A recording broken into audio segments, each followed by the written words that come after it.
근데 어느 날 한 5살, 5세가 딱 지났는데 애가 배가 볼록한 거야. 계속 아프다고 하니까 그럴 때는 당연히 얘가 종양인가? 그래서 복부 엑스레이를 찍은 거죠. 그랬더니 믿기 힘든 임신 7개월인 거야.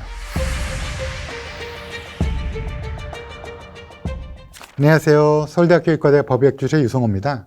오늘은 그 의학 기록에 실제로 남아있는 메디컬 미스테리 이야기를 들려드리도록 하겠습니다. 1939년 페루의 한 작은 마을에 남자아이가 태어납니다. 아이 태어나는 거야. 문제가 없죠. 축복이죠, 몸무게도 외형도 손가락 발가락 10개 다 5개씩 다 있고 모두 정상범주였습니다. 문제가 없죠. 그런데 아이가 문제가 아니었어요. 사람들의 시선은 산모에게 꽂히게 됩니다. 산모의 나이가 만 5세였어요. 5세 7개월. 그러니까 우리나라에도 7살이네요. 태어나자마자 먹었으면. 그쵸? 야, 근데 만 5세 애가 애를 낳는다. 초등학교 입학도 아직 안 하지 않았나요? 그럴 나이에 어떻게 아이를 거짓말 마라? 이러는데 메디컬 미스테리니까 거짓말은 아닙니다. 진짜 만 5세 아이가 아이를 낳은 거야. 오늘 메디컬 미스터리는 인류 역사상 최연소 출산으로 기록된 이야기를 해드리려고 합니다. 리나 메디나는 5살의 아이를 낳은 이 소녀는 은세공사였던 아버지와 가정주부였던 엄마 사이에서 태어났고요. 아이가 이 리다 메디나만 있는 게 아니라 9남매였어요. 9남매. 그러니까 이제 다복한 가정이죠. 근데 그래서 잘 자라고 있는데 애들이 복작복작하니까. 근데 어느 날 한 5살, 5세가 딱 지났는데 애가 배가 볼록한 거야. 그러니까 엄마가 어떻게 생각했어요? 밥 많이 먹었구나. 우리 애기들 5살, 6살 때 배 볼록 많이 나와요. 남자애건 여자애건 밥 잘 먹고 변비만 이제 잘 해결되면 밥 잘 먹고 튼튼하고 배 볼록 나오고 그랬는데 근데 애가 점점 이렇게 고통을 호소하는 거야. 통증을. 그러니까 배가 점점 나오고 그러니까 그럼 무슨 생각 들어요? 부모 입장에서는 처음에는 한창 먹어서 그런가? 얘가 왜 변비인가? 그래서 야, 변 좀 나봐 이렇게 하고 먹이기도 하고 막 이랬는데 계속 아프다고 하니까 그리고 점점 배가 부풀어 올라요. 그럴 때는 당연히 얘가 종양인가? 아니면 혹시 복수가 찼나? 이게 두들겨 보면 탱탱탱탱 소리 나거든요. 이렇게 딱 대보고 탱탱탱 튕겨보는 게 타징이라고 그러는데 물 들어있으면 그 특유의 액체 타공음이 들려요. 그러니까 이제 해봤겠죠, 페루 같은 데는 의사가 많지 않으니까 이렇게 해보면 물 들어있나? 그래서 복수인가? 아니면 종양인가?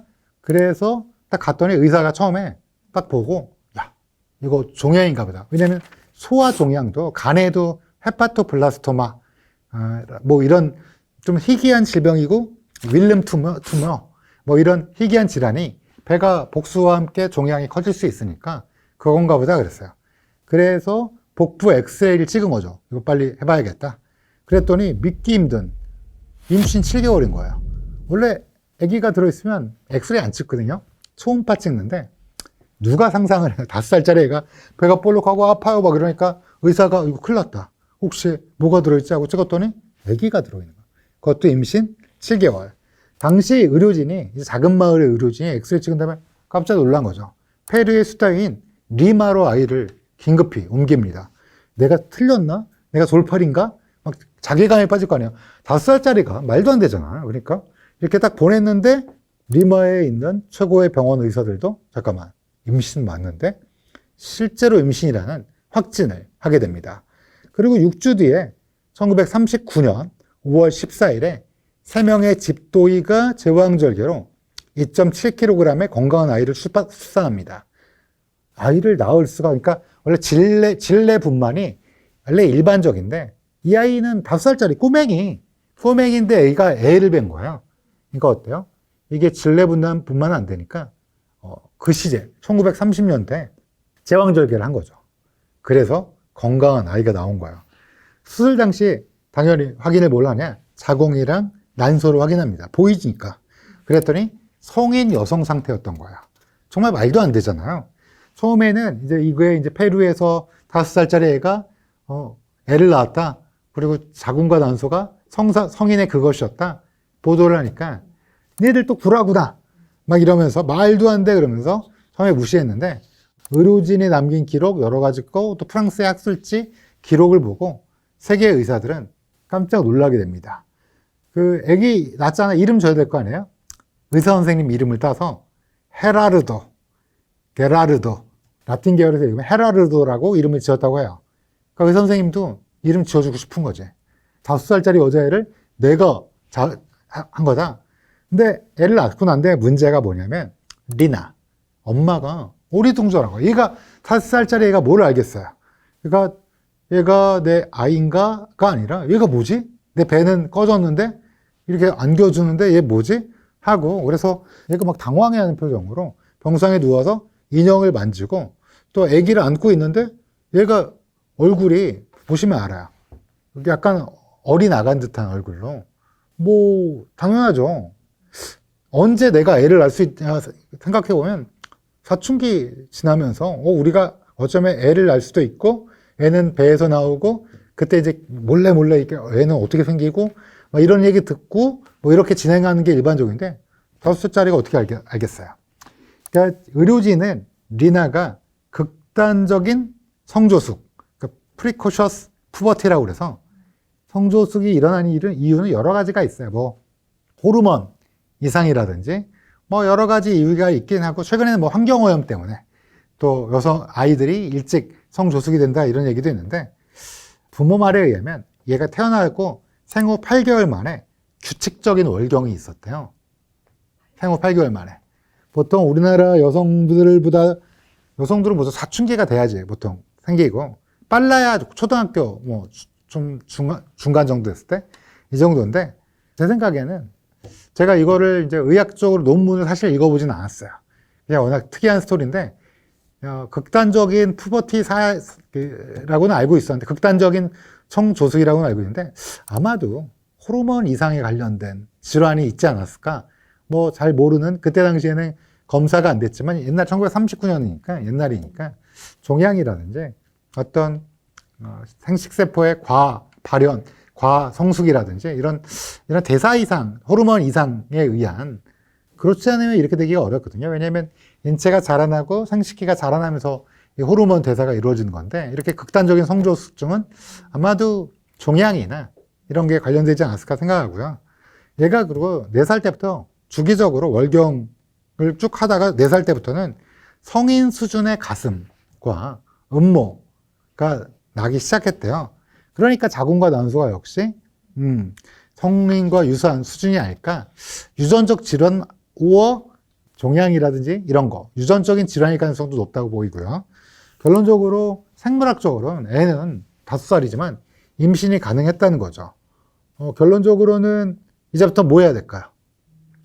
이 아이가 누구의 아이냐? 이제 경찰 수사 들어가야겠죠?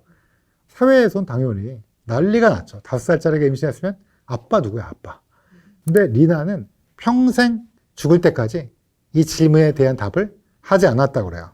사실 만 5세에 아이를 낳은 거잖아요. 충격이 너무 심하고 제가 이 일생에 대해서 조금 여러 군데 찾아 읽어봤는데 사실은 굉장히 불행하게 은둔자적 삶을 산 것 같아요. 그러니까 또 아이가 또 기억이라는 게 심어주는 거가 계속 어떻게 또 주변에서 브레인 워싱 또는 가스라이팅 이런 것 때문에 바뀔 수 있기 때문에 증거로서의 판단력이 그때 확보하지 않으면 어려운데 그때 당시에 제대로 된 수사가 안 해갖고 누굴 체포했냐? 아빠, 사촌 이거를 당연히 체포했는데 혐의가 밝혀지지 않은 거야. 애는 입을 닫고 있고 지금 같으면 어떻게 했을까요? 유전자 검사. 근데 그때는 유전자 검사를 할 기회가 없었던 거죠. 기회가 아니라 유전자 검사가 없었어요. 그래서 증거 부족으로 결론 부족으로 방면 무죄 석방이 됩니다. 리나의 엄마는 알고 있지 않았을까? 리나의 어머니는 누구의 아이인지 절대 모른다. 그리고 언론을 피해 다닌 거야. 비슷한 사건이 있었죠, 우리나라에도. 구미에 아이가 죽었는데 아이가 할머니 딸이야. 근데 할머니가 절대 자기 딸이 아니래요. 물론 성조숙증이랑 관련이 없지만 미스터리인 거죠. 이 아이는 누구의 아이인가. 어쩌면 성적 학대였을 수도 있고요. 아주 심각한 성적 학대죠. 이게 그냥 넘어간 것 같아요. 단순히 흠칫거리로 성조숙증 5세가 아이를 낳아 깜짝 놀라게 된 거죠. 그래서 어떻게 되냐. 이 아이 이름이 헤라르도라고 그랬잖아요. 이 아이 이름이 헤라르도인데요. 10살이 돼서야 이제 알려줍니다. 네 엄마가 사실은 네 누나인지 알고 있던 리나야. 그러니까 굉장히 깜짝 놀랐겠죠. 원래 엄마고 부른 건 할머니를 엄마 부르는데, 그런데 10살이 되니까 네 엄마는 사실 저 누나야. 5살 차이 나면서. 너무 황당하죠. 원래 5살 차이면 서로 치고받고 하지 않나요? 그 정도 나이죠. 누나가 많이 때리다가 나중에 사춘기 되면 역전하면서 서로 욕하고 막 하다가 또 한쪽이 또 무슨 누나한테 누가 나쁜 남자 나타나면 가서 때려주고 뭐 이런 게 이제 보통 남동생이랑 5살 차이 정도인데, 남매, 이 사진 보시면 나오지만 남매라고 생각할 정도로 사실은 나이 차이가 얼마 안 나요. 그리고 이렇게 지내다가 친모자지간으로 잘 지내다가 아들 헤라르도는 언제 죽었냐? 1979년 40세, 39년에 태어났으니까 40세 나이로 사망합니다. 사인은 고륙종이었는데요. 오스테오살코마라고 부르는.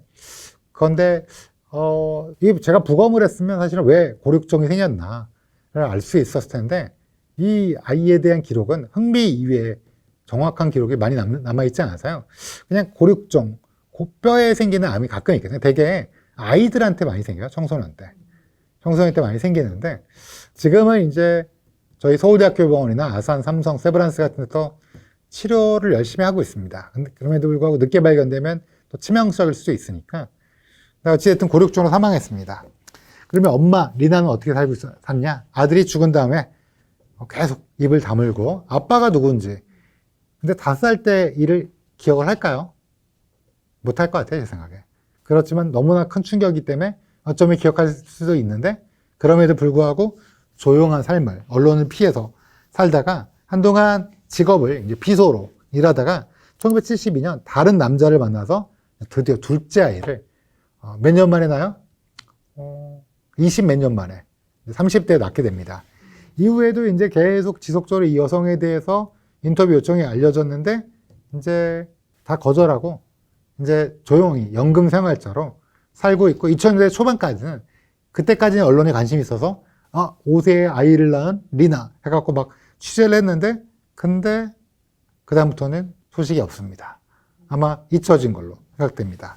이 사건은 만 5세 산모라는 숫자와 충격적인 최연소 출산 뭐 이런 걸로 기억하는 분들이 있을 수도 있어요.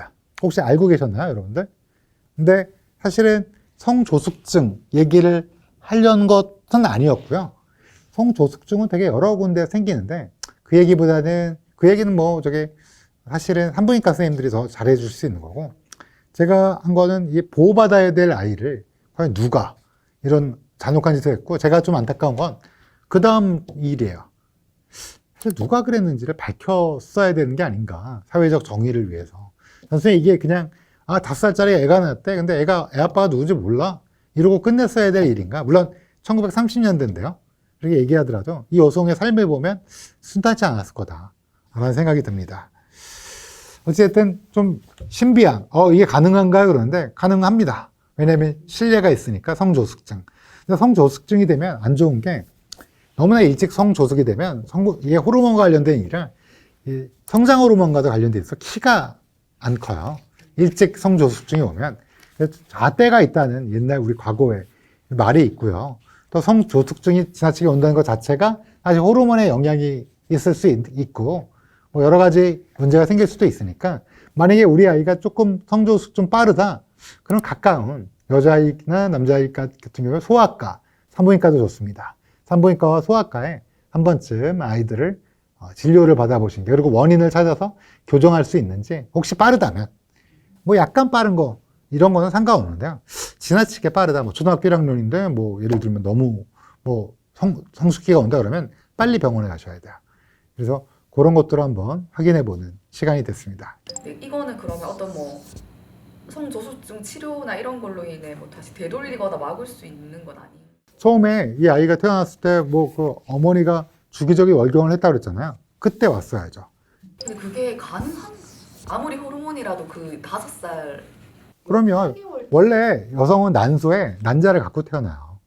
태어날 태어날 때부터. 남자는 고환에서 30일 만에 만드는데, 그러니까 갖고 태어나는데 호르몬에 의해서 자극을 받으면서 배란이 되는 거고, 그거에 의해서 자궁벽이 두꺼워지는 거를, 그리고 자궁벽이 허물어지는 거를 월경이라고 하는 건데, 중요한 건 호르몬의 주기적인 변화거든요.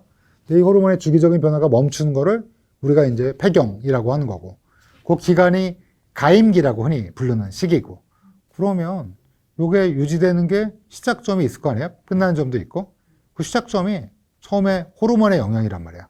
그렇기 때문에 호르몬이 미리 일찍 나온다면 당연히 생길 수 있는 거죠.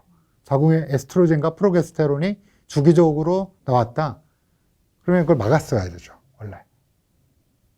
어찌됐든 미스테리긴 합니다. 사실은 너무나 정보가 제한적이라서 왜 성저수증이 생겼는지 확실하게 말씀드릴 수 없어서 좀 답답하긴 하지만 제 생각에는 유전적으로 어떤 문제가 태어날 때부터 생득적인 문제가 있던지 아마도 뭐 미세 종양이라든지 양성 종양, 예를 들면 거인증도 이제 뇌하수초에 있는 성장 호르몬에 분비하는 곳에 양성 종양이 생기면서 과다 분비되면서 키가 2m 넘게 되고 막 팔다리 굵어지고 이런 거거든요. 그런 것처럼 이것도 뭐 뇌하수초일 수도 있고요. 어떤 특정 부위에 미세 종양이 있었던 게 아닐까? 뭐 이런 생각, 또는 유전적으로 뭔가 특이한 체질로 태어난 게 아닌가? 이런 생각이 듭니다. 긴 시간 동안 들어주셔서 감사합니다.